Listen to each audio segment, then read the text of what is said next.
Kinumpirma ng ilang miyembro ng gabinete na inaprobahan ni Pangulong Bongbong Marcos ang pagsibak sa pwesto kay Immigration Commissioner Norman Tansinco. Yes, the President has approved the dismissal of the current BI Commissioner. Yes, that is confirmed. Papalitan siya. Oh. If I were him, I'll resign already. Oh, mag-resign na lang siya.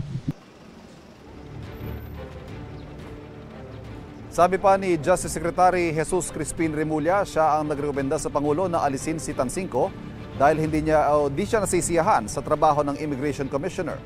Kasama na raw dyan ang issue ng pagpuslit ni Alice Guo palabas sa bansa. Nang tanungin sa pagdinig ng Senado kahapon, sinabi ni Tansinco na sa media reports niya lang nalaman ang pagtanggal sa kanya at hindi pa raw siya formal na inaabisuhan. Sinubukan ng GMA Integrated News sa kunin ng pahayag ni Tansinco pagkatapos ng hearing pero hindi siya sumagot.